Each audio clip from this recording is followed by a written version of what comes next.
दोस्तों देखो, जो भी तुम्हारी गर्लफ्रेंड है या जो भी तुम्हारी पार्टनर है ना, उसके ऊपर बाकी लड़के ट्राई मारेंगे ही मारेंगे। तुम इस केस में कुछ भी नहीं कर सकते।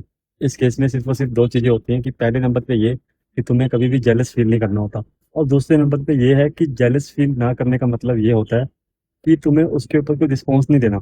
उसका मतलब ये नहीं है कि कोई थर्ड पर्सन तुम्हारे रिलेशन में या तुम्हारे दोनों के बीच में एंट्री मारे और तुम्हारे पार्टनर की या गर्लफ्रेंड की गेम बजा के निकल जाए। जेलस फील ना होने का मतलब ये है कि तुमने ना, जब भी तुम उस बात के ऊपर रिएक्ट करते हो ना, या जहाँ तुम्हारी टोन चेंज हो जाती है उस आदमी के आते सारी, तो तुम ये समझ लो कि वहां पे तुम्हारी वैल्यू लड़की की नज़रों में कम हो जाती है और उस थर्ड पर्सन की वैल्यू रिलेशनशिप के अंदर ज़्यादा हो जाती है। क्यों? क्योंकि लड़की सोचती है कि यार ऐसा तीसरे लड़के में क्या है जिसका नाम लेने के बाद इस मेरे वाले के हाथ पैर कांपने लग जाते हैं। ये चीज़ें तब तक सही रहती हैं जब तक लड़की सामने से रिस्पॉन्स नहीं दे रही है और कोई लड़का उसको काम पर या फिर उसकी जॉब पर या फिर उसको उसके एरिया में या फिर स्कूल या कॉलेज में मिल रहा है। और दूसरी चीज़ ये कि हमें सतर्क कहाँ पे होना है, हमें सावधान कहाँ पे होना है। हमें इस केस में तब सावधान होना है जब वो लड़की सामने से खुद अटेंशन देने लग गई लड़के को। उन दोनों की आपस में बहुत ज़्यादा बातें होने लग गई, जहाँ पे लड़की ने छोटी से छोटी सिचुएशन में उस लड़के को तुम्हारे से पहले नंबर पे रख दिया और तुम्हें बाद में रख दिया।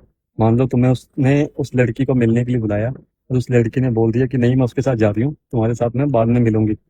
तो वो लड़की उसके साथ ही जाए, तुमने उसको अपने साथ नहीं लेके आना कभी भी। देखो, आजकल ना लड़कियां ऐसी ही हैं।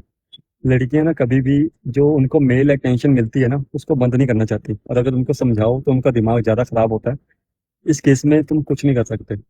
और इस केस में लड़की तभी ये चीज बंद करेगी जब लड़की को तुम्हें खोने का डर होगा, और उसको तुम्हें खोने का डर तभी होगा जब तुम उसे छोड़ने की हिम्मत रखोगे। जब भी लड़की ऐसा कोई गलती करे या किसी को अटेंशन दे, लिमिट से ज्यादा किसी के क्लोज होने लगे, तो उस लड़की को वहीं छोड़ दो।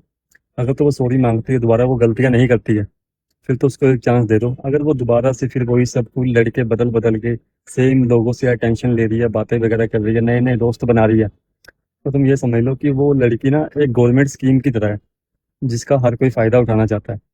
ऐसी लड़कियों से दूर रहो।